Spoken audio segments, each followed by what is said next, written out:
Damos comienzo a la presentación de este libro, El sistema colonial develado, de Jean-Louis Bastei, editado por Juan Francisco Martínez Pería.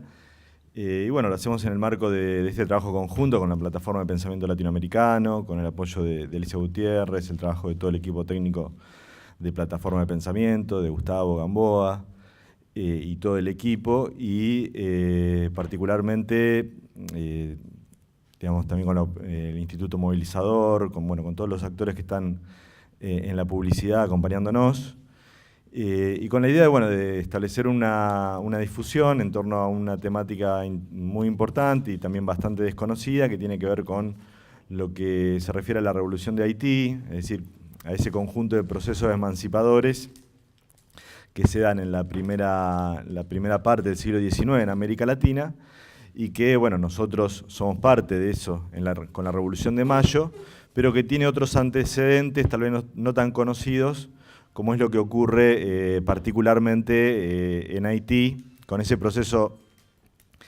anticolonial, pero también antirracial que se desarrolla con las distintas tramas de la Revolución Haitiana, que es un proceso que, para los del Cono Sur en general, es emancipador, pero también es un proceso que está oculto y que no conocemos en su debida complejidad.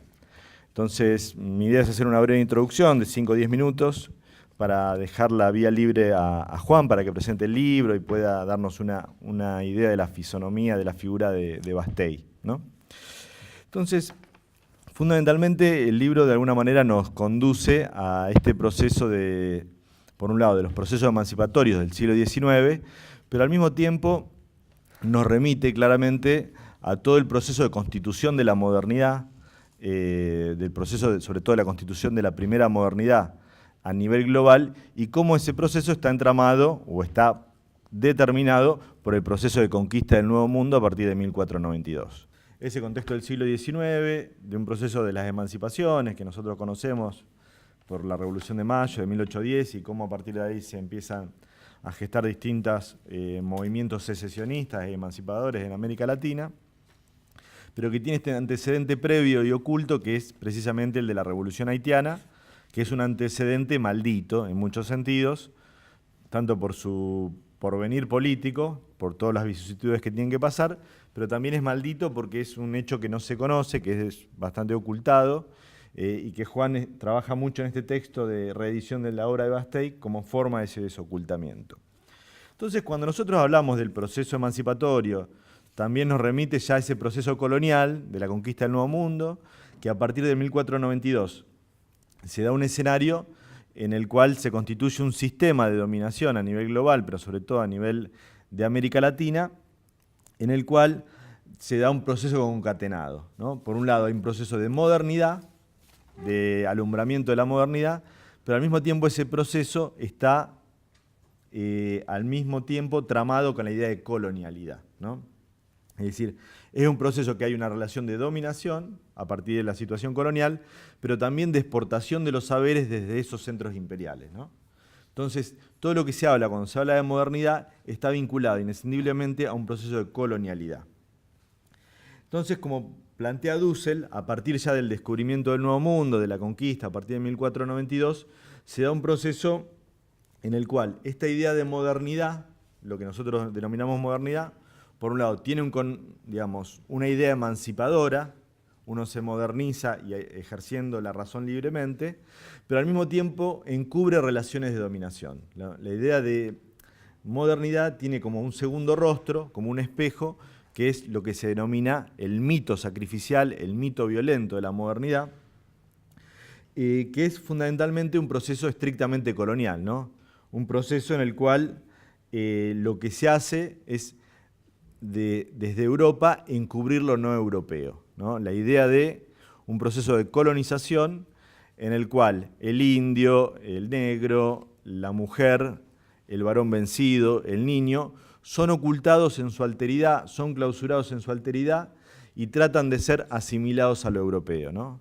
Esta idea de que América no es descubierta, sino que América es encubierta. Es decir, no hay un proceso de descubrimiento, sino de encubrimiento. No hay un proceso de autonomización de los saberes, de los conocimientos por medio de la modernidad, sino que hay una relación fundamentalmente de violencia, ¿no? Una relación de sujeción. Y en ese sentido, el proceso de conquista de América es un proceso de despliegue de la modernidad, proceso en el cual hay una emancipación por medio de la razón, pero hay una relación de dominación también. Y en ese sentido, como para hablar de esa modernidad y cómo piensa Europa esa modernidad, hay un texto que es emblemático, que es un texto de Kant, de Immanuel Kant, que precisamente se pregunta qué es la ilustración, digamos, qué es el iluminismo, qué es la modernidad. Y es un texto que marca a fuego todas las trayectorias intelectuales de nuestra región, y en Europa también, y Kant dice, la ilustración, la modernidad, el iluminismo, es la salida del hombre de la autoculpable minoría de edad, ¿no? Dice, por medio de la ilustración, el hombre accede a la razón y se autonomiza por medio de la razón, sin la religión, sin tutores, sin sacerdotes. Ahora bien, ¿por qué el hombre, dice Kant, está en minoría de edad? ¿Qué es lo que hace que el hombre, por qué el hombre, pudiendo ser libre por medio de la razón, no se hace libre? Y Kant dice, el hombre no se hace libre por pereza y cobardía. El hombre no ejerce la razón autónomamente por una cuestión de indolencia, podríamos decir. Y este argumento ha servido generalmente en los países centrales para argumentar y fundamentalmente para fundamentar los procesos colonialistas. ¿Por qué? Porque se decía particularmente que los pueblos periféricos como América Latina, como Argentina, como Haití, eran dominados por las potencias imperiales porque estaban en situación de barbarie, digamos, porque los pueblos latinoamericanos no ejercían la razón de manera ilustrada. Entonces los conquistadores tenían aquí el argumento central, ¿no? La idea de que porque estos pueblos eran pueblos bárbaros, como decía Sarmiento, debían ser conquistados. Entonces, a partir de esta operación que inaugura Kant, los dominios imperiales empiezan a ser legitimados en su violencia como digamos, procesos racionales, como procesos educativos. El dominador, para Kant, aparece no solo como alguien que ejerce una violencia, sino que esta violencia para el dominador europeo aparece como una violencia legítima, ¿no? Entonces, se produce una gran inversión en que los pueblos que fueron colonizados aparecen como que están legítimamente colonizados, porque son bárbaros, y los pueblos dominadores que roban, que expolian, que son imperialistas, aparecen como pueblos nobles, como pueblos que ejercen una tarea pedagógica, una tarea educadora, ¿no? Cuando hoy Estados Unidos interviene, por ejemplo, en un país de Medio Oriente, por ejemplo, lo hace siempre en nombre de una superioridad intelectual y de una superioridad moral, ¿no? Ellos, cuando intervienen actualmente, lo hacen diciendo, estos pueblos son bárbaros, no se pueden administrar, son violentos, nosotros somos portadores de democracia, portadores de valores y portadores de libertad. Entonces siempre hay en todo este tipo de intervenciones la idea de una jerarquía intelectual, una jerarquía moral, pero sobre todo una jerarquía epistemológica, ¿no? Es decir, los que saben más conducen teóricamente a los pueblos que todavía están en un atraso, están en la barbarie, ¿no?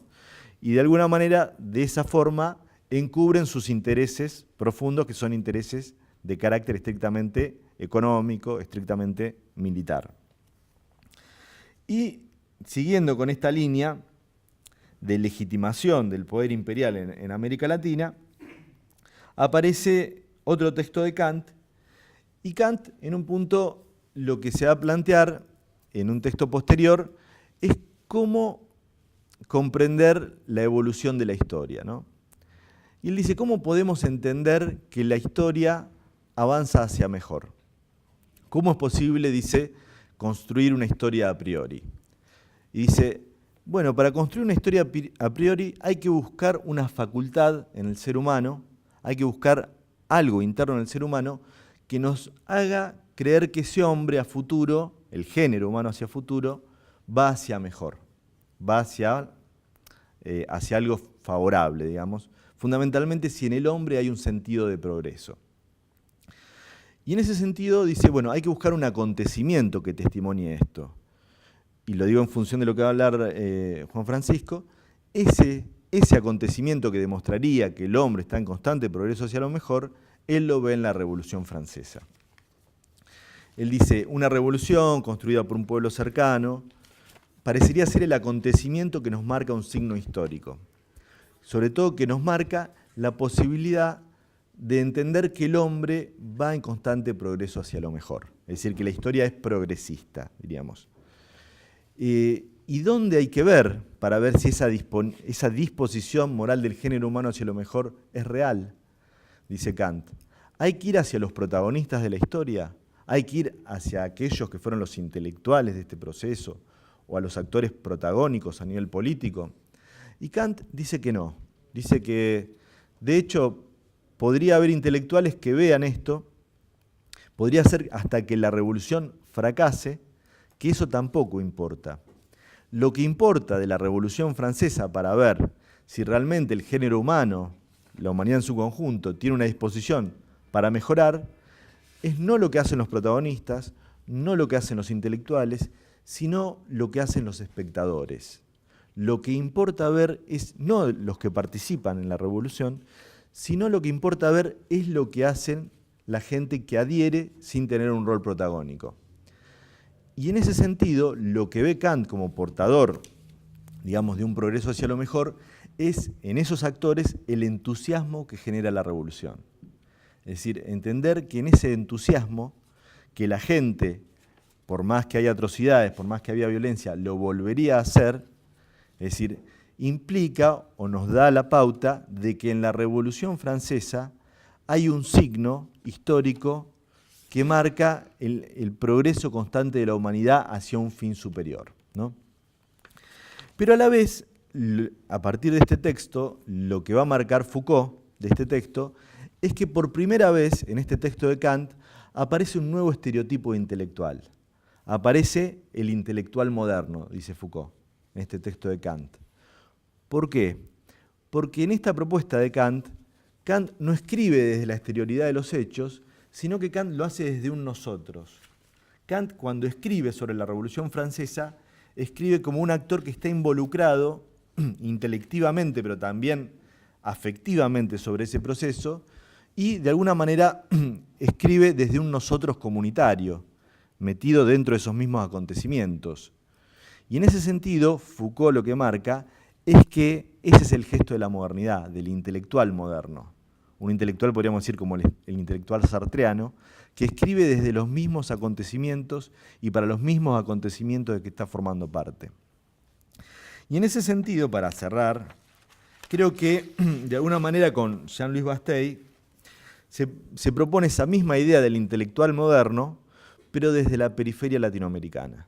Es decir, un intelectual que no escribe por fuera de los acontecimientos, sino que es un intelectual que escribe dentro de los acontecimientos que está intentando describir.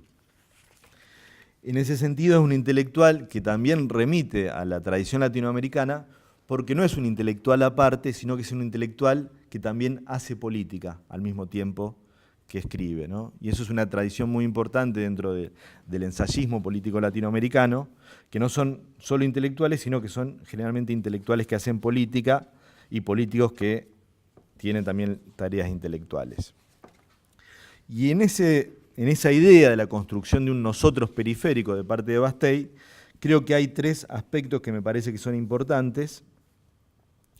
Por un lado, en el texto nosotros encontramos que hay una idea clara de denuncia a los crímenes que lleva adelante el colonialismo francés en Haití, una denuncia con nombre y apellido, la idea de sacar del ocultamiento todas esas injusticias y ponerlas a la luz de los hechos, y en ese sentido es una clara literatura de denuncia, denuncia de las atrocidades de los colonos.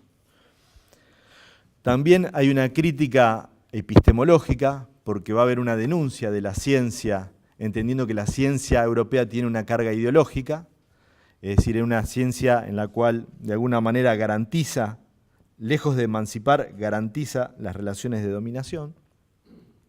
Y finalmente, el relato de Bastei se constituye realmente como un relato de los actores de la periferia, digamos, un relato de los sujetos subalternos de la América Latina, porque no solo habla de, digamos, del pueblo negro, sino que entiende que ese pueblo negro es una continuación también en términos de explotación de los indios, ¿no? Es decir, hay como una idea de no un reclamo particularista, sino, digamos, de lo que podríamos decir con Fanon, de un reclamo de los condenados de la tierra. Entonces creo que, bueno, que con este libro interesantísimo que está planteando Juan, nos permite retomar un discurso de la modernidad, crítico de esa modernidad, es decir, desde la alteridad. Al mismo tiempo, retomar un discurso deconstructivo del modelo colonial, del sistema colonial, pero también volver a reinscribir y resedimentar, pero sobre todo recuperar tramas de los discursos emancipatorios del siglo XIX que aún están inexploradas, ¿no? Tramas que de alguna manera nos convocan, que nos llaman y que nos remiten a volver a pensar un horizonte emancipatorio en las democracias latinoamericanas del siglo XXI.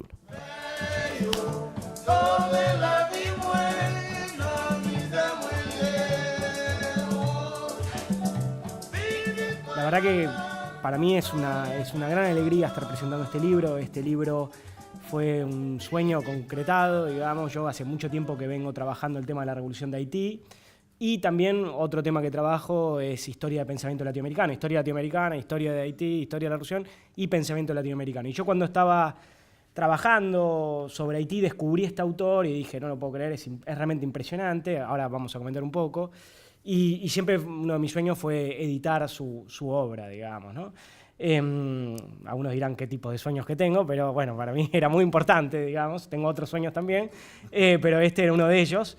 Y realmente se pudo hacer. La historia de cómo fue esto fue medio interesante. Nosotros con unos compañeros teníamos un proyecto, mitad sueño, mitad utopía, de hacer una editorial, digamos. Vieron cómo somos los intelectuales, que creemos que las editoriales y el papel todavía tiene sentido, y queríamos hacer una editorial dedicada al pensamiento latinoamericano, ¿no? Entonces yo les vendí a mis compañeros, que eran especialistas en temas latinoamericanos, tenemos que traducir este libro y editarlo. Este libro fue publicado en 1814 y no había tenido ninguna reedición posterior ni traducción posterior, y recién fue editado en francés en Haití en 2013.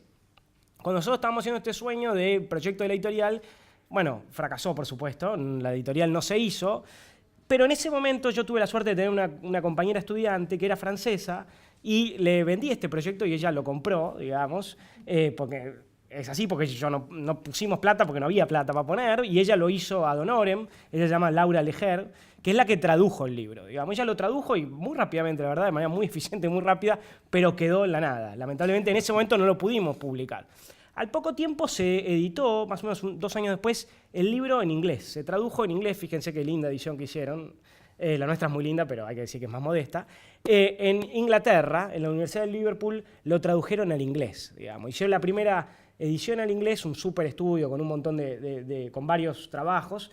Y esto fue importante porque lo que yo venía diciendo no estaba tan loco, digamos, ¿no? Que sí, había otra gente que más o menos estaba en la misma onda, pero sin embargo en ese momento no se pudo hacer. Y recién ahora, este año, lo pudimos publicar, digamos. Nosotros ya teníamos el trabajo traducido por Laura, pero recién ahora lo pudimos publicar. Y viene con un prólogo, digamos, yo hago el estudio preliminar, pero viene con un prólogo de una profesora de Estados Unidos que se llama Marlene Daut, que es la máxima especialista, digamos, en el tema, digamos, y bueno, también estoy muy agradecido por su participación, y ella también está muy contenta que lo hayamos podido publicar en castellano. Esto es un poco la historia, la cocina interna del libro, y creo que el libro es muy valioso, digamos, ¿no? El libro, como le digo, no es mío, es de un autor haitiano, yo lo único que hago es el estudio preliminar, y es muy valioso por algunas cosas que voy a comentar ahora. Yo agradezco mucho la introducción que hizo Roy, porque me me ahorra hacer un montón de cosas que pensaba más o menos decir, digamos, y algunas que no pensaba decir, pero que son sumamente valiosas para la presentación de hoy. Pero la primera cuestión que quiero señalar es que nuestra cultura es una cultura muy, muy eurocéntrica, digamos, ¿no? Es una cultura muy, muy eurocéntrica que nos hace desconocer nuestra propia historia, digamos, y nuestra propia tradición cultural.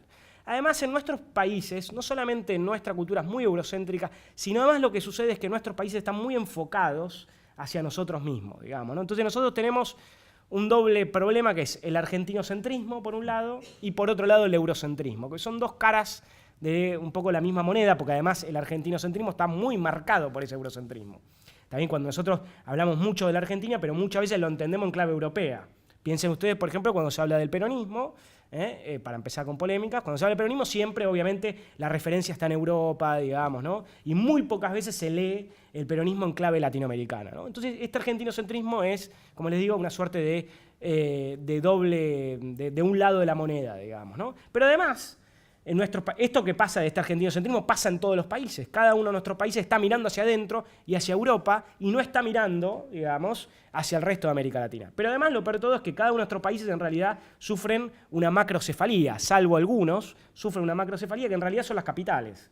¿Está bien? Entonces son las capitales y el hinterland de las capitales, pero no hay, digamos, en la historia nuestra y nuestra mirada sigue siendo muy porteñocéntrica, digamos, ¿no? Esto también me parece que vale la pena señalarlo. Entonces, nosotros desconocemos mucho nuestra historia intelectual y nuestra historia política, social, económica y cultural, y puede suceder que autores de la importancia como esta o fenómenos de la importancia como la Revolución Haitiana sean totalmente desconocidos, digamos, ¿no? Uno de los mayores problemas que nosotros tenemos, los que nos dedicamos al pensamiento latinoamericano, es como que siempre estamos empezando de cero, digamos, ¿no? Porque esto es muy artesanal, muy autodidacta, digamos, creamos instituciones pero no tienen la densidad que tienen otras.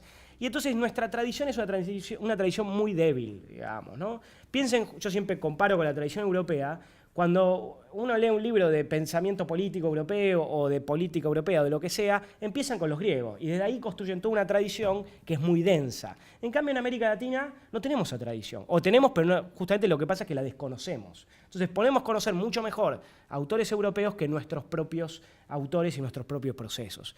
Y justamente la idea es que, por ejemplo, la cuestión, a ver, y voy a retomar, el problema es que nosotros tenemos una cultura muy eurocéntrica y que nos evita o nos impide pensar nuestros problemas centrales. Nuestros problemas centrales son, por ejemplo, el colonialismo, digamos. Y piensen ustedes, los que han tenido un pase por la universidad, cuántas veces se habló del colonialismo y la continuidad del colonialismo en nuestras sociedades. Porque nuestras sociedades son sociedades independientes, pero son formalmente independientes, y no mucho más, digamos. Todavía nosotros tenemos una lucha por alcanzar una independencia plena, digamos, ¿no? Y ha habido una enorme cantidad de autores latinoamericanos que han hablado sobre esto, y sin embargo nosotros no vemos eso en las universidades, no vemos eso en la escuela, no vemos eso en la secundaria, no lo vemos en los medios de comunicación. Nosotros, cuando entramos en las universidades, vemos, digamos, autores europeos que hablan fundamentalmente de problemas europeos, ¿está bien?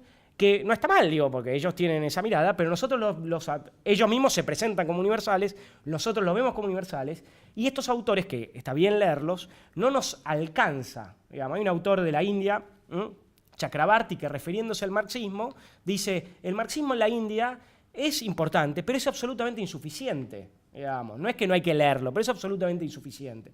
Y justamente el problema es ese, digamos, ¿no? Que nosotros seguimos constantemente leyendo autores que no hablan de nuestra realidad. Nuestra realidad está marcada por el colonialismo, nuestra realidad está marcada por el racismo, nuestra realidad está marcada por la dominación cultural, el colonialismo cultural, el mestizaje, ¿está bien? La esclavitud. Piensen ustedes ahora lo que va a pasar en Brasil, que lo más probable es que gane Bolsonaro, ¿no?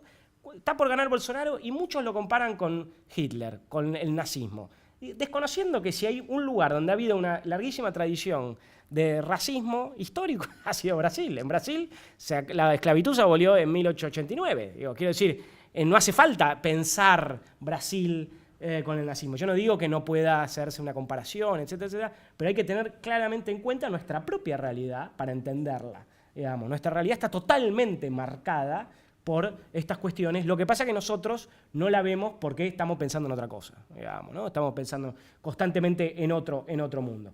Esto tiene que ver un poco, obviamente, con lo que señalaba Roy al principio, lo que es la modernidad y lo que se llama este rostro oscuro de la modernidad, este otro lado de la modernidad, el lado B, que es la colonialidad, digamos, ¿no? Que en unos aspectos tiene lo que se llama la colonialidad del saber, digamos, esta dominación cultural, digamos, que opera a todo nivel, ¿no? Y que hace que nosotros pensemos nuestra realidad con otros modelos, constantemente con otros modelos, y nos demos de bruces constantemente contra la realidad y no la podamos superar, y que los problemas centrales no los resolvamos. ¿Está bien? Hay muchos autores en América Latina que justamente hablan de la imposibilidad de cambio histórico por esta imposibilidad de pensar nuestra realidad de nosotros mismos. Entonces, por eso es tan importante la historia del pensamiento latinoamericano, por eso es tan importante la historia latinoamericana y por eso es tan importante recuperar todos aquellos autores que han venido planteando esto hace mucho tiempo. Porque hay infinidad de autores que lo han planteado de diversas maneras, ¿no? Por ejemplo, Manuel Ugarte. Digamos, Manuel Ugarte, que es un autor clave, que habló muchísimo sobre los temas que a nosotros nos deberían interesar y que, sin embargo, es un autor que no se estudia sistemáticamente en la universidad. Digamos, no se estudia sistemáticamente en la universidad, al contrario, y que debería ser. Así como Manuel Ugarte, hay infinidad de autores, por supuesto, que merecen ser recordados. Uno de ellos es, creo, este autor que es Bastei. Digamos, yo creo que Bastei, un poco mi interpretación es uno de los pioneros del pensamiento crítico de América Latina, pero no solamente América Latina, sino un poco la clave de lo que señalaba el compañero, de lo que nosotros podríamos llamar, o en otro momento histórico mejor, se llamaba el tercer mundo, y hoy se llama el sur global, llamémoslo como quieran, pero el mundo periférico, digamos, el mundo no central.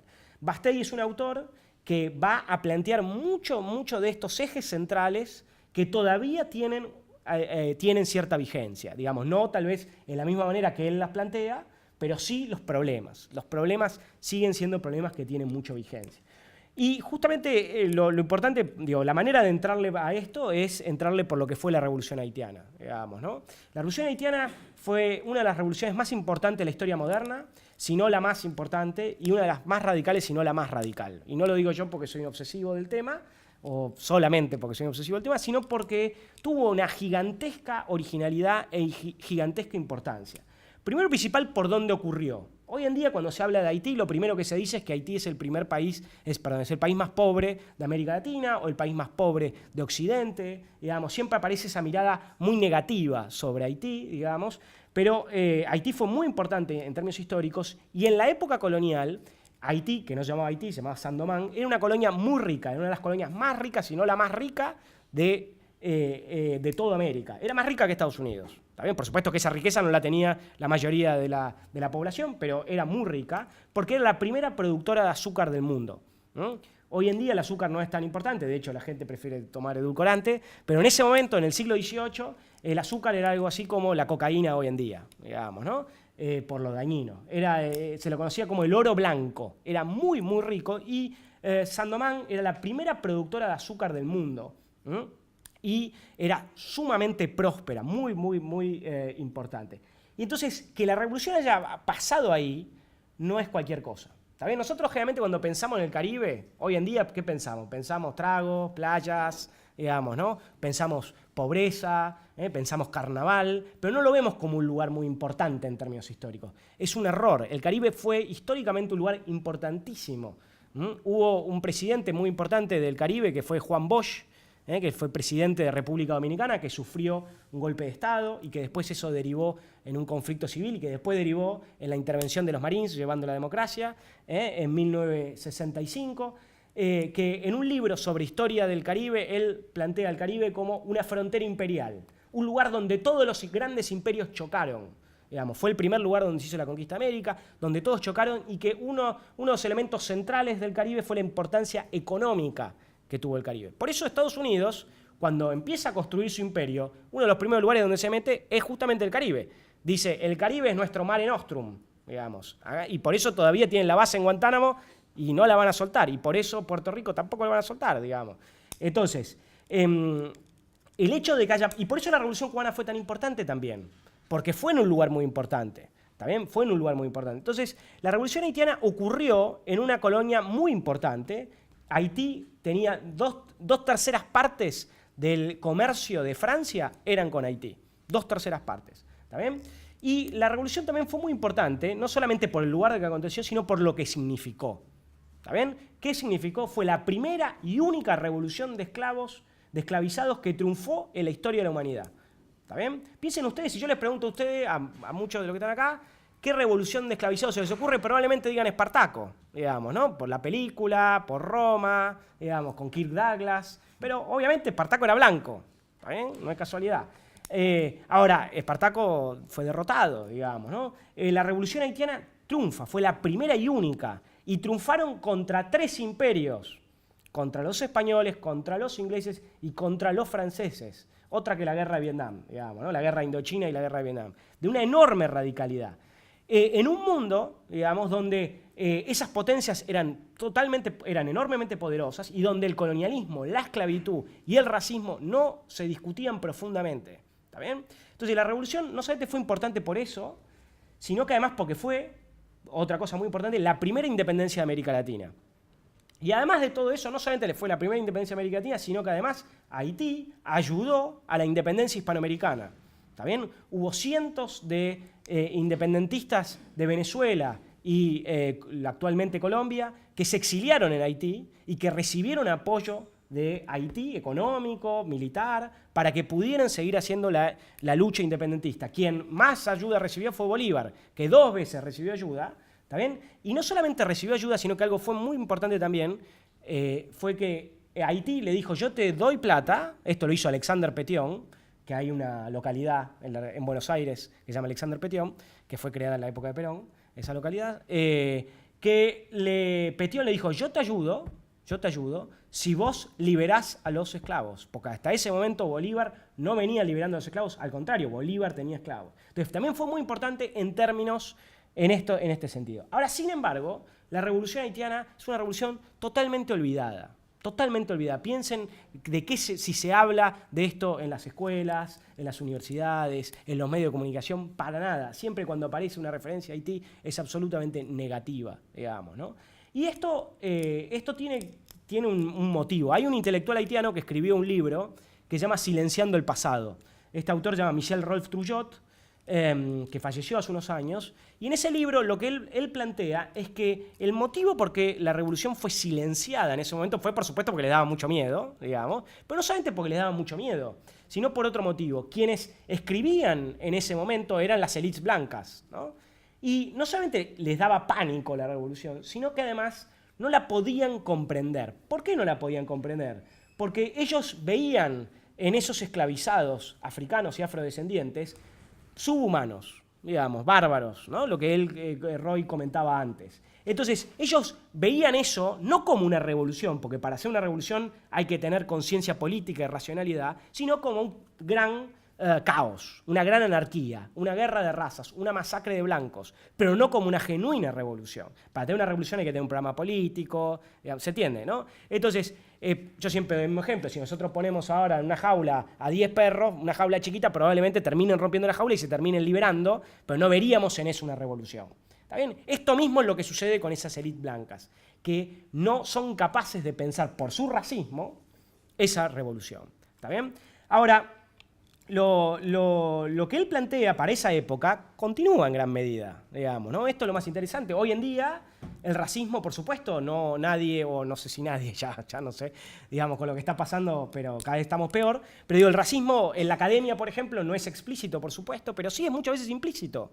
¿Está bien? Hay ciertos temas o ciertos sectores populares que se ven como prepolíticos. ¿Está bien? Y esto no es algo solamente que pasó en Haití. Recuerden, de vuelta al ejemplo del peronismo el 17 de octubre, los sectores que hablaron del aluvión zoológico, o los medios de comunicación que siguen hablando de el pancho y la coca. Lo que están haciendo ahí justamente es plantear que hay actores que no son actores racionales, que no son actores políticos, que no saben lo que están haciendo. ¿Se entiende? Entonces la revolución haitiana fue negada en su tiempo, pero continúa la negación, justamente porque en gran medida, esa cultura que surge con la modernidad, esconde un rostro colonial, digamos, un rostro racista, que hoy no se dice abiertamente, pero que está presente, que hace que haya revoluciones que no se hablan, ¿está bien? Que no son revoluciones, que a nadie le importa, ¿está bien? Que no son temas, que hay autores que no son autores, que hay culturas que no son culturas, ¿está bien? Hay arte que es artesanía. Ahora, yo cuando me metí en el tema, me di cuenta que había libros que sí hablaban de Haití. ¿no? O sea, yo venía toda esta idea de que no, de que hay un olvido, pero después me empecé a dar cuenta que no había solamente un olvido, sino que también había otra cosa. Lo que yo he llamado la banalización. Llamémoslo X, como quieran, pero yo lo llamo banalización. ¿Esto cómo aparece? Aparece de la siguiente manera. La Revolución Francesa fue una revolución universal, ¿está bien? Y tuvo ecos en todos lados. Por ejemplo, en el caso nuestro, la revolución, pensar nuestra revolución como una continuidad de la Revolución Francesa. Entonces, la Revolución Haitiana no fue una genuina revolución, sino que fue más bien la continuidad de la Revolución Francesa en el Caribe. De esa manera lo que está haciendo es bajándole el precio. ¿Se entiende? Entonces nosotros, la revolución no fue original, no fue propia, sino que fue más bien un eco, una continuidad de la Revolución Francesa en el Caribe. Bueno, contra todo eso es lo que yo intento muy apasionadamente discutir, digamos, ¿no? Me parece que tenemos que es muy importante revisar nuestra historia, pero no solamente revisar nuestra historia argentina, sino latinoamericana, y recuperar toda una serie de autores que han venido planteando una serie de ejes claves para repensar nuestra realidad y nuestro pasado. Ahora, la Revolución Haitiana fue muy interesante, no solamente como fenómeno político, social y cultural, con esta enorme originalidad que les comento, sino que además fue muy interesante en términos culturales, digamos, ¿no? Y este es uno de los temas que ha sido menos trabajado. Y justamente Bastei es la figura central dentro de ese carácter cultural de la Revolución. La Revolución fue protagonizada por miles y miles de esclavizados en armas. ¿Está bien? O sea, ustedes imagínense lo que significó esto. Miles y miles de esclavizados que triunfaron contra España, Inglaterra y Francia. Francia, la Francia de Napoleón. Napoleón en su memoria dice, el error más grande que cometí en mi vida fue haber invadido Haití. ¿Cómo fue la vinculación entre la Revolución Francesa y la Revolución de Haití? Básicamente lo que pasó, y un poco en la línea de lo que señalaba el compañero antes, es la Revolución Francesa habló de derechos del hombre y del ciudadano. Pero esos derechos del hombre y del ciudadano, que se plantea generalmente cuando lo estudiamos como algo universal, y ellos mismos lo planteaban como algo universal, en realidad no era universal. Apuntaba a un hombre muy particular, que era un varón, blanco, europeo, propietario, y que excluía a la mayoría, digamos, ¿no? Que excluía a la mayoría. Y justamente lo que va a pasar es que en gran medida en Haití, más allá de que había toda una historia previa de lucha y resistencia, y más allá de que el vudú también fue muy importante en esta resistencia, lo que va a pasar es que los esclavizados se van a rebelar y van a decir, vos hablás de libertad, igualdad, fraternidad, de derechos del hombre, bueno, eso es para nosotros también. Entonces lo que hay es una reapropiación crítica, novedosa, de los derechos del hombre y una apuesta por una universalización de esos derechos del hombre. También hay una genuina universalización del derecho del hombre que ninguna de las otras revoluciones atlánticas lo hizo. La revolución de Estados Unidos, mucho menos. En Estados Unidos, fíjense, que es una revolución también muy conocida, que tiene muy buena prensa, hubo más esclavizados después de la revolución que antes. ¿Está bien? En la revolución hispanoamericana, las nuestras, hubo muchos temas que se mejoraron, pero no se cambió la estructura social de fondo. Hubo intentos, pero los intentos fueron fracasados, o sea, los atacaron, terminaron mal. ¿Está bien? Y la Revolución Francesa tuvo enormes límites. Y justamente lo que sucede acá es que la Revolución Francesa escondía un lado B, y la Revolución en Haití lo que viene a hacer es poner el lado B sobre la mesa y discutir y plantear una universalización de los derechos del hombre. ¿Está bien? Entonces, hay un autor, hablando de estos autores que hay que recuperar, un autor que se llama Francisco Bilbao, un autor chileno de mediados del siglo XIX, un autor fantástico que los invito a leerlo, que fue un paria, estuvo exiliado por todos lados y siempre estuvo con las causas nobles. En la Argentina, en un momento, él se exilia en la Argentina, que fue la última etapa de su vida, y llega acá en 1857. En ese momento, nuestro país estaba dividido en dos, entre Buenos Aires y la Confederación, y él estaba en Buenos Aires y no tiene la mejor idea que aliarse con la Confederación estando en Buenos Aires y ser un periodista militante, diríamos hoy en día, un intelectual militante, luchando por la causa de la Confederación en Buenos Aires hasta que después se va a Paraná con Urquiza y después se pelea con Urquiza porque siente que Urquiza lo traiciona, pero eso es otro tema. Ya sabemos lo que le pasó a Urquiza por eso. Pero él escribe un libro, escribe varios textos muy, muy interesantes y muy valiosos, pero él era un gran crítico de Francia. Es muy interesante porque él al principio era un gran admirador de Francia y después se convierte en un gran crítico de Francia. Y él lo que va a plantear es justamente una idea clave donde él va a decir la Revolución Francesa, ¿qué hizo en Asia, en África y en América? Lo que hizo fue saqueo, sangre y esclavitud. Digamos, ¿no? Da vuelta la historia. Y esto es algo muy importante porque nosotros tenemos todavía esta imagen de que la Revolución Francesa fue absolutamente emancipatoria. Sí, lo fue para algunos, por supuesto, pero no lo fue para otros. ¿Está bien? No lo fue para otros. Piensen, y otra cosa que es muy importante, y retomando esto de la historia y el presente, o la historia más reciente, piensen cómo se sigue pensando el cordobazo. ¿No? Piensen cómo se sigue pensando el cordobazo. Todavía es el día de hoy que nosotros seguimos pensando, muchos siguen pensando que el cordobazo fue una influencia del Mayo francés en Córdoba. Nada más lejos que eso. Nada más lejos que eso. Es al revés. La revolución, el Mayo francés en realidad fue un impacto de las luchas del tercer mundo en África, en Francia, digamos, ¿no? La guerra de Vietnam, la revolución en Argelia, la revolución cubana. Pero nosotros tenemos la historia contada al revés, digamos. Entonces tenemos la historia contada al revés, entonces pensamos que fue el Mayo francés el que impactó en el resto de las periferias. Y si ustedes van a ver las pancartas, van a ver los héroes que tenían esos jóvenes franceses, en realidad eran todos del tercer mundo, digamos, ¿no? Es totalmente al contrario. Entonces, la revolución haitiana fue una revolución que tuvo una gran autonomía, que tuvo una gran originalidad y que sin embargo ha sido muy olvidada. Entonces, volviendo un poco a lo que le decía antes, la otra cosa tan interesante es que después de la revolución hay intelectuales. Hay intelectuales, y Bastei fue el más importante de ellos. Él tiene una carrera política e intelectual muy intensa pero breve, y de 1814 a 1820 escribe 11 textos, algunos de los cuales son largos. El primero de sus libros es este, digamos que de alguna manera marca la base de todo lo que va a pensar después. Lo más interesante de esto, que también pasó un poco en Hispanoamérica, es que él se da cuenta, y los haitianos se dan cuenta, que es que no alcanzó con triunfar. Que no alcanzó con triunfar política y militarmente, porque las cosas siguen más o menos igual. Porque Haití, cuando se declaró la independencia, por supuesto, nadie se la reconoció. Imagínense quién se la iba a reconocer. Sufre un bloqueo muy parecido al que sufre Cuba con Estados Unidos. Digamos, es una historia muy parecida. Y no solamente nadie se la reconoce, sino que además, en lo que podemos llamar el mundo atlántico, las lógicas culturales perviven. Entonces los haitianos se dan cuenta que es necesario hacer una campaña cultural, lo que hoy llamaríamos una batalla de ideas, digamos, ¿no? La necesidad de continuar, lo que él lo dice explícitamente, continuar por la pluma la revolución. Continuar con la pluma la revolución que se hizo con la espada.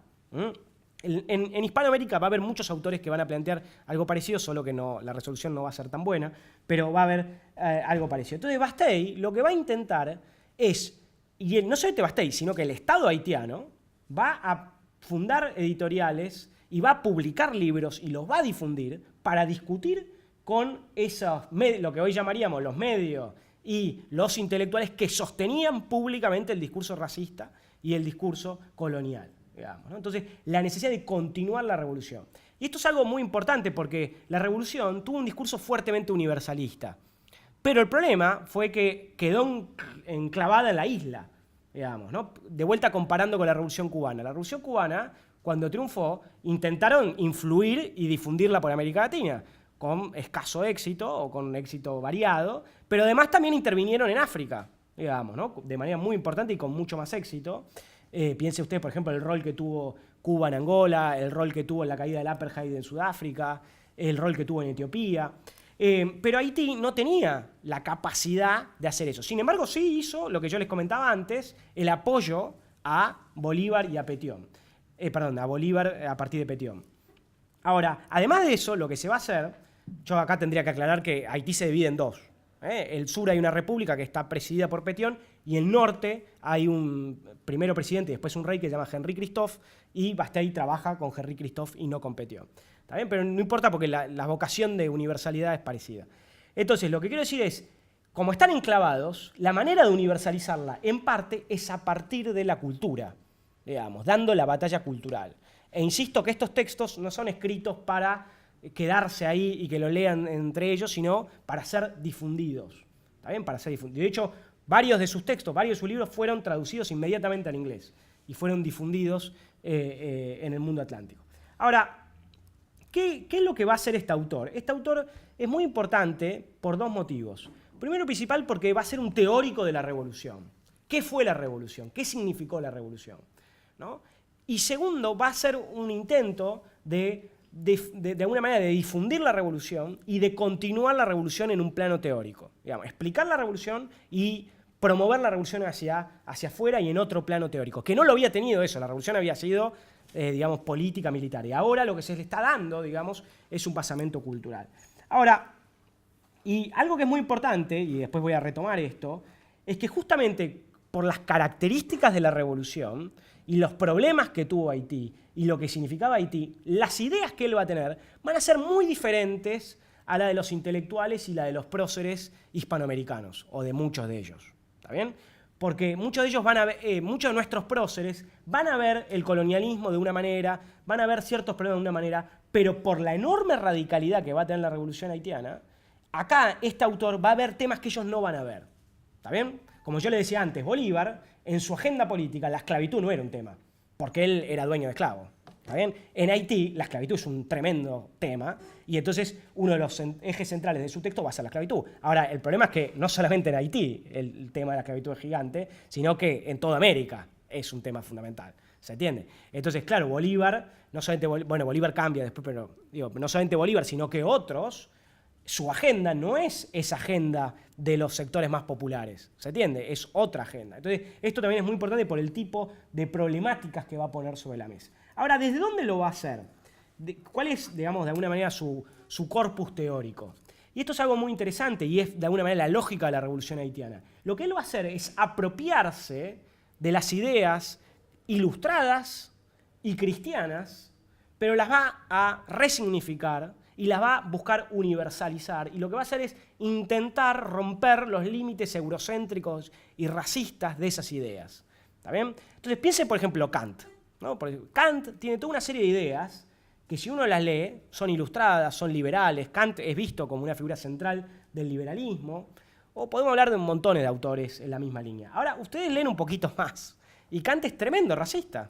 Digamos, lo que pasa es que esto no se suele estudiar, ¿no? Pero Kant tiene todo un sustrato pero explícitamente racista. No, es muy racista. Entonces, justamente lo que él va a hacer es tomar esas ideas y ensancharlas, ponerlas en tensión, radicalizarlas, pero radicalizándolas ¿a partir de dónde? A partir de la propia realidad y la propia experiencia de Haití, América y África, digamos, ¿no? Y el tercer mundo en general. Y eso es muy interesante, digamos, justamente esta apropiación creativa que va a hacer, que va a poner en tensión y lo que va a dar lugar es a un nuevo pensamiento, digamos, ¿no? Un nuevo pensamiento sincrético, mestizo, creativo, original. Digamos, y eso va a ser algo muy propio del pensamiento latinoamericano. Esta relación con el pensamiento europeo, digamos, de reinvención, reapropiación, resignificación, a partir de la propia realidad particular, digamos, ¿no? Muchos de los autores críticos latinoamericanos van a hacer ese juego. Otros no, directamente lo aplican como un molde y chau, que es un poco lo que estamos criticando, ¿no? Entonces, ahí hay algo fundamental. ¿Qué es lo que va a hacer en este libro y en gran parte de sus libros? Justamente lo que en este título aparece. El título es El sistema colonial develado. Develar lo que significa el verdadero sistema colonial, el rostro oculto, digamos, ¿no? El colonialismo se expresaba justamente como la expresión de la expansión de la libertad, la igualdad, la civilización, digamos, ¿no? Es el día de hoy que, como señalaba Roy, cuando se invade un país, se lleva la democracia. Digamos, ¿no? Es el mismo discurso. Se lleva la democracia, se lleva la civilización. Esos pueblos están incapacitados por sí mismos para tener democracia, tener libertad, tener instituciones, etcétera, etcétera. Esto en Haití no es una metáfora, digo, porque Haití está ocupado, digamos, ¿no? Entonces nos deja de ser una metáfora, hoy en día me refiero. Entonces, lo que él está buscando es develar el lado oculto del colonialismo. Y él lo que hace es reescribe la historia de la revolución, sobre todo en otro libro, pero ya acá también está, y reescribe la historia del momento colonial, ¿no? De lo que fue el colonialismo. Reescribe y vincula tanto el genocidio que sufrieron las comunidades indígenas, originarias, como la situación de esclavitud que sufrieron los africanos. Eso es otro tema que después voy a retomar. Y ahí hace algo que Roy planteaba, que es justamente una crítica epistemológica. Mostrar que la historia, como había sido contada, era una historia escrita, digamos, por blancos, colonos, racistas, ¿no? Que tenían un interés muy claro, digamos, en cómo contar esa historia. Les voy a leer una cita muy rápida. Dice, la mayoría de los historiadores que escribieron sobre las colonias eran blancos, hasta colonos, Entraron en los detalles más pequeños sobre la producción, el clima, la economía rural, pero se pusieron sobre aviso de no develar los crímenes de sus cómplices. Muy pocos tuvieron la valentía de contar la verdad y aún diciéndola buscaron disfrazarla y atenuarla con diferentes expresiones la enormidad de esos crímenes. Así, por motivos pusilánimes, miras interesadas, estos escritores velaron los atroces crímenes de los colonos. Y justamente entonces lo que él va a intentar hacer es mostrar que esta historia, digamos, hay un racismo, lo que hoy en día llamamos un racismo epistemológico, digamos, ¿no? Entonces él va a intentar contar otra historia. Él dice, yo, digamos, voy a contar otra historia, pero hay algo que es muy interesante, que es desde dónde va a contar esa historia y a quiénes va a usar para contar esa historia. Los que nos dedicamos a la historia sabemos que hoy en día o en las últimas décadas se ha puesto muy de moda lo que se llama la historia oral, digamos, ¿no? Y justamente acá hay un antecedente muy interesante de hacer historia oral y desde abajo, porque lo que él va a usar para contar la historia no son las estadísticas, no son los censos que tenían todos estos libros que él critica, que de hecho hay libros como él dice, exactamente como él los plantea, sino el testimonio de las víctimas, una historia creada desde las víctimas, ¿no? Y dice, los hechos que voy a relatar son de la más alta veracidad. Los obtuve de familias aún existentes cuyos padres padecieron los suplicios que voy a intentar garabatear y de los afortunados que sobrevivieron a esas torturas. Estos testigos son irrecusables, me mostraron con el apoyo de sus testimonios miembros mutilados por hierro o quemados por el fuego. Entonces, a partir de las víctimas, él va a contar otra historia, una historia del lado oculto del colonialismo. Ahora, y justamente una de las cosas que va a hacer es, en este libro y en otros libros, es eso, y ahora después voy a retomar, pero la otra cuestión clave es la idea que él tiene sobre el colonialismo, ¿no? ¿Qué es el colonialismo? Por eso digo, generalmente cuando nosotros pensamos en colonialismo es un país que ocupa a otro, digamos, ¿no? Entonces es un país que ocupa a otro, que lo ocupa militar, políticamente. Tenemos una mirada muy limitada de lo que es el colonialismo, digamos, ¿no? Y justamente muchos de nuestros próceres, digamos, muchos de nuestros próceres hispanoamericanos y muchos de los intelectuales que a veces leemos, tenían esa mirada limitada. La mirada que él va a plantear del colonialismo es una mirada muy densa. El colonialismo no es solamente una dominación político-militar, sino que tiene un aspecto cultural y tiene un aspecto vinculado fuertemente con el racismo y con la esclavitud, digamos, ¿no? Entonces, el colonialismo lo que hace es deshumanizar. Y esa deshumanización todavía continúa. Por eso es el día de hoy que hay 400 inmigrantes que están intentando cruzar el Mediterráneo, se hunde la barcaza y a nadie le importa, digamos. Es justamente la continuidad del racismo. Tenemos esta enorme caravana que está cruzando Centroamérica para ir a Estados Unidos y no es un tema, digamos, no es un tema central, nadie se corta la vestidura. No sé cuántos van a poner en Facebook la banderita, digamos, ¿no? Obviamente porque no es un tema. Entonces, justamente eso, lo que él va a plantear es el colonialismo es un sistema, algo clave, la idea de sistema colonial es muy importante y es un sistema deshumanizador, que está íntimamente vinculado con el racismo y con la esclavitud. Y acá vuelvo a nuestros próceres. Cuando nuestros próceres hicieron la independencia, ellos no lo veían de esta manera, la mayoría, no lo veían de esta manera. Ellos veían fundamentalmente como una dominación política-militar. Acá el eje está puesto en el aspecto deshumanizador, barbarizador, que es muy importante porque justamente lo que hace es que nosotros, por ejemplo, nos podamos independizar, nosotros nos convertimos en países independientes y, sin embargo, después podamos tener la conquista del desierto, podamos tener racismo interno, colonialismo interno, discriminación, todo esto que continúa, digamos, ¿no? Entonces, me parece que ese es un eje absolutamente clave, digamos, ¿no? Esa redefinición de lo que es el colonialismo. Y él va a plantear algo que me parece muy importante también, que es una relectura de la relación entre colonialismo y civilización. Él va a decir, el colonialismo es un sistema y el colonialismo produce barbarie. En vez de producir civilización, lo que produce es barbarie. ¿Está bien? Pero no solamente, ¿qué tipo de barbarie produce? Produce barbarie para aquel que es deshumanizado, digamos, pero también para el deshumanizador. ¿Por qué? Porque él habla mucho de las torturas, de la violencia física que significa el colonialismo y la esclavitud, y justamente lo que él dice es que aquel que está sufriendo la esclavitud y la tortura obviamente está siendo barbarizado y deshumanizado, pero también el que ejerce la tortura se deshumaniza. A ver, esto lo ha escrito después Hannah Arendt, en La banalidad del mal, todo un montón de autores europeos, pero lo importante es que lo estamos viendo en América Latina y no sé, 100 años antes más o menos, no sé cuándo exactamente lo dijo Hannah Arendt, digamos, ¿no? Pero fíjense cuánto tiempo antes y cuán vinculado a nuestra propia realidad. Piensen, por ejemplo, cuando se habla de la desaparición forzada en la Argentina o en América Latina, se habla de las torturas en América Latina, muchas veces nosotros inmediatamente vamos a el holocausto nazi, digamos, ¿no? Cuando en realidad tendríamos que ir a nuestra propia realidad, porque nuestra propia realidad está llena de holocaustos, digamos, más allá de que eso fue absolutamente terrible, por supuesto, pero nuestra propia realidad está llena de este proceso. Justamente hubo un autor que se llamó Aimé Césaire, un autor de Martinica, muy importante, que él cuando sucede escribiendo después del holocausto, lo que él va a decir es que el holocausto lo que significó fue la aplicación de la política colonial y racista que se venía aplicando en el tercer mundo a poblaciones europeas. Digamos, ¿no? O sea, la tortura, ese genocidio, en realidad ya se venía aplicando a poblaciones extraeuropeas, pero claro, como eran poblaciones extraeuropeas, a nadie le importaba. Digamos, ¿no? Entonces, eso es muy importante porque acá lo que estamos viendo es justamente una teorización muy temprana sobre este proceso doble de barbarización. Se barbariza el colonizador y se barbariza el colonizado.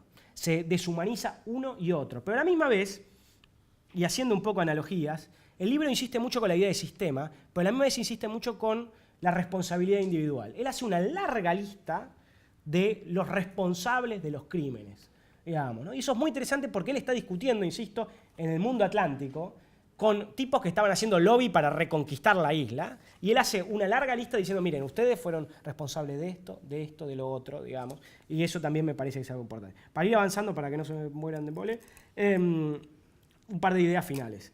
Algo que es clave es la cuestión de civilización o barbarie, digamos, ¿no? Que Roy ya había comentado, que sigue teniendo mucha vigencia, hoy no exactamente de esa manera, pero es el gran eje del discurso colonial, todavía lo sigue siendo. Él va a tener una relación un poco compleja con la idea de civilización o barbarie. ¿Por qué? Porque él va a discutir muy fuertemente con el racismo, va a discutir muy fuertemente con el colonialismo y va a discutir muy fuertemente con la esclavitud, pero la idea de civilización o barbarie lo atrapa un poco, digamos, ¿no? Lo tiene un poco prisionero. Así como en América Latina, por ejemplo, la idea de desarrollo y subdesarrollo también atrapó a muchos intelectuales que no lograron romper de todo con esa idea. Sin embargo, él lo que va a hacer con la idea de civilización o barbarie es darle un par de giros, un par de cambios, ¿no? Entonces, lo que él va a plantear es que si nosotros podemos hablar de civilizados y de bárbaros, pero hay que repensar lo que es la civilización, ¿no? La civilización europea se definió a sí misma como fundamentalmente en una serie de ejes. En términos políticos, la existencia de un Estado, de autogobierno, de leyes. En términos económicos, desarrollo económico, prosperidad económica. Y en términos culturales, fundamentalmente, en la ciencia, el desarrollo científico, en un conocimiento secular, etcétera, etcétera. Justamente lo que va a hacer Bastei es decir, y no solamente Bastei, después un montón de autores lo van a decir, es que eso no alcanza, digamos, ¿no? Eso es la civilización y la barbarie es todo lo contrario, ¿no? ¿Y quiénes son los civilizados? Los europeos. ¿Y quiénes son los bárbaros? Los no europeos. ¿Quiénes son los civilizados? Los blancos. ¿Quiénes son los no civilizados? Los no blancos. ¿Está bien? Bastei, y como les digo, después un montón de autores van a plantear, eso no alcanza, digamos. La civilización tiene que tener un sustrato ético clave, digamos, ¿no? Para ser civilizado verdaderamente hay que tener una comunidad y una relación con el otro plenamente humana, de reconocimiento de la humanidad del otro. Entonces, puede ser que Europa tenga grandes desarrollos técnicos y económicos, pero si se relaciona como se relaciona con las otras comunidades del mundo, no hay ningún tipo de civilización real. Entonces Bastei va a hablar, después lo que autores actuales hablan justamente de los dos rostros de la modernidad y los dos rostros de Europa. Europa tiene un rostro, que es el que sale todo el tiempo en la televisión, digamos, y en los libros, que es ese rostro de grandes avances técnicos, grandes avances científicos, no sé si avance es el mejor término, pero bueno, no importa, y tiene un rostro oculto, que ese es el rostro de la violencia, la esclavitud, el racismo, el colonialismo, ¿no? Entonces Bastei va a plantear que Europa es civilizada pero bárbara a la vez. Esta es la primera cuestión clave. La segunda cuestión clave que él va a hacer es plantear una relectura de la historia. ¿Está bien? Una relectura de la historia. En la historia que nosotros nos cuentan, Europa siempre es el centro del mundo, digamos, y hay un progreso desde Grecia hasta la actualidad, donde Europa siempre fue el centro de las luces, de las ciencias y las artes. ¿Está bien? Lo que va a hacer Bastei con eso es rediscutirlo. ¿Está bien? Rediscutirlo. Y luego plantea una idea que después en toda una serie de autores posteriores la van a seguir planteando, solo que sin saber que Bastei lo había planteado en ese momento, que es la idea de que en el origen estuvo África. La idea de que las ciencias y las artes y la civilización empezó, en verdad, en África, y particularmente en Egipto, digamos, y particularmente que Egipto era negro. ¿Vieron cuando nosotros nos enseñan Egipto? Egipto son todos blancos. Lo que él va a decir es que los egipcios eran negros y que gran parte de la ciencia, la cultura occidental empieza en una cultura negra. Imagínense que para Europa es un bochorno esto. Es el día de hoy que esto se discute. Hay un autor que se llama Martín Bernal, un autor que es muy importante, un académico muy importante, y tiene un libro que se llama Atenea Negra, ¿está bien? Que no sé si está traducido al castellano, que donde él plantea esto y sigue siendo un gran debate, porque obviamente los griegos son absolutamente importantes en la cultura occidental y decir que los griegos tenían la influencia de estos egipcios, bueno, hasta ahí vamos, pero que encima sean negros, no, es un quemo, digamos, ¿no? Entonces, lo que él va a plantear es justamente esta idea de que Egipto civilizó a Grecia, pero que lo hizo pacíficamente, ¿está bien? Y que África después, o sea, que África fue la cuna de la civilización, pero que después la respuesta de Europa fue justamente la esclavitud, el tráfico, el colonialismo. Entonces, si África tiene una situación negativa en la actualidad, no es debido a la propia naturaleza de África, además él discute cuán negativa es la realidad en ese momento, sino que es fundamentalmente a esa supuesta expansión de la civilización. Permítanme que les lea rápidamente. Dice, los enemigos de África desean convencer al mundo que durante 5.000 años África ha estado siempre hundida en la barbarie y que la ignorancia es esencial a la naturaleza de sus habitantes. ¿Acaso se olvidaron que África es la cuna de las ciencias y las artes? Si se olvidaron de esto, es nuestro deber recordárselos. Permítanme que les lea una frase de Hegel, digamos. Hegel es una de las figuras centrales de la filosofía. Hegel es un autor, así como Kant, sumamente eurocéntrico, sumamente racista, que él tiene la idea de que África no juega ningún rol en la historia de la humanidad. Totalmente lo opuesto. Bastei está discutiendo justamente con eso. Hegel dice, África no tiene interés histórico, sino el de que los hombres viven allí en la barbarie y el salvajismo, sin suministrar ningún ingrediente a la civilización. Por mucho que retrocedemos en la historia, hallaremos que África está siempre cerrada al contacto con el resto del mundo. Digamos, ¿no? Fíjense que esto que digo, bueno, Hegel, siglo XIX, mirá la pavada que está diciendo, piensen ustedes qué sabemos de África nosotros, cuánto aparece en los medios de comunicación, nada. Digamos, de África no aparece nada en los medios de comunicación. ¿Qué leemos nosotros de historia, de ciencias sociales, de economía?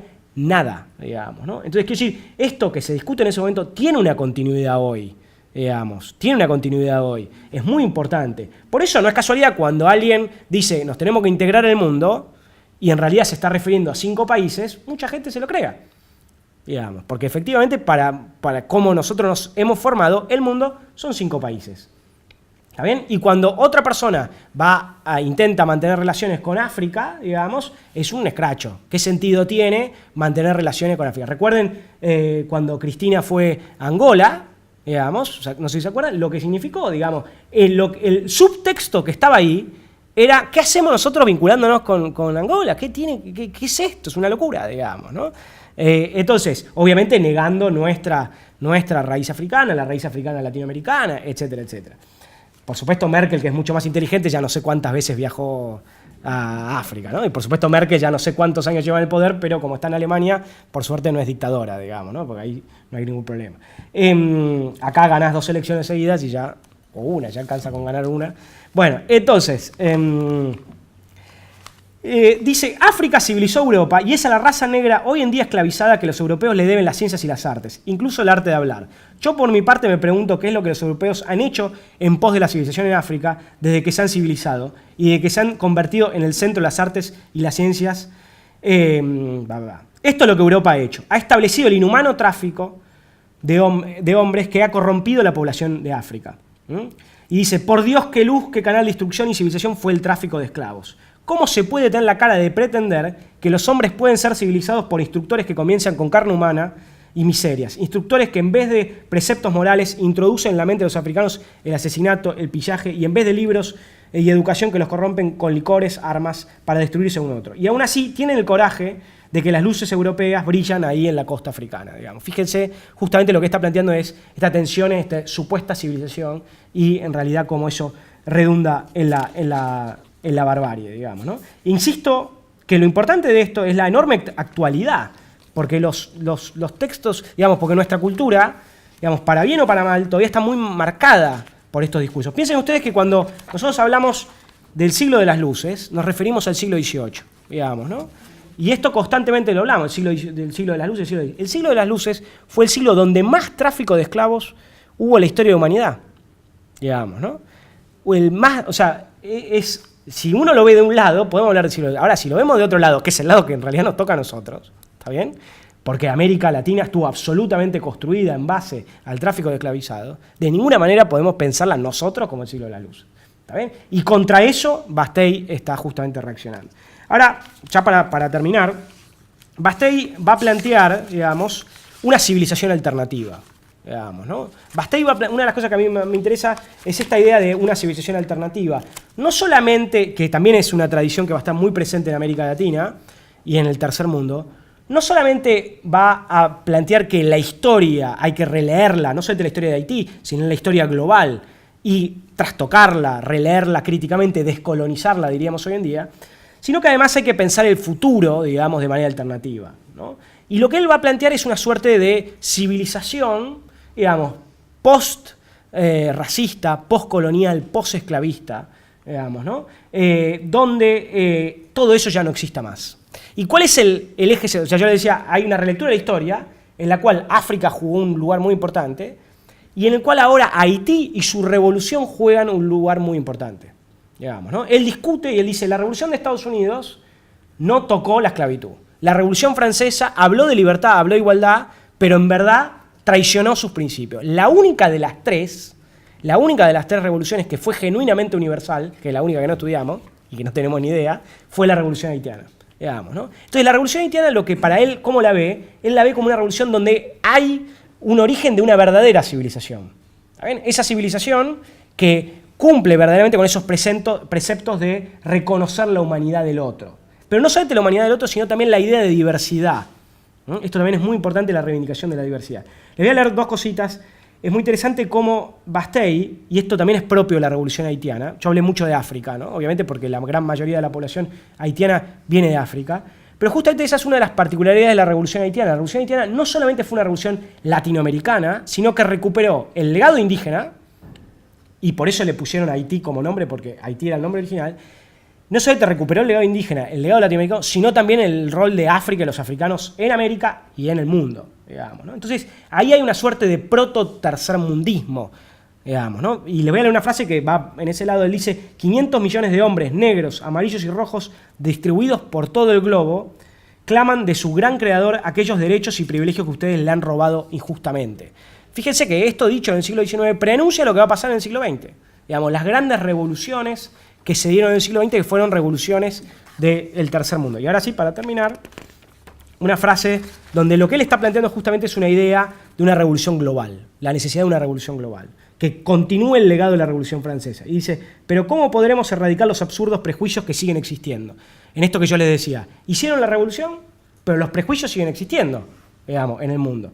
¿Cómo se abolirá el tráfico de esclavos, la esclavitud, el prejuicio de color? ¿De qué manera se le restaurarán los derechos originales al hombre si no es mediante una gran revolución que sobrepondrá todos los obstáculos y que erradicará todos los prejuicios que se oponen a la felicidad y perfección de la humanidad? O esta se realiza con prudencia e ilustración de los gobiernos, o será ocasionada con una turbulenta conmoción. Sea como sea, ¿quién puede dudar que tal revolución será una gran fuente de grandes bendiciones a toda la humanidad? Digamos, ¿no? Entonces lo que él termina planteando en otro texto, ¿no? En este, es justamente la idea de una revolución global, digamos, ¿no? Esa revolución global, en el siglo XX hubo múltiples intentos, y muchas de estas ideas que él plantea fueron ideas que después fueron recuperadas. El tema es un poco, ya para cerrar, es que siempre volvemos de cero, digamos, ¿no? Siempre volvemos de cero porque estos autores, estas historias son desconocidas, y seguimos leyendo mucho más a Hegel que a Bastei. Nada más. Gracias.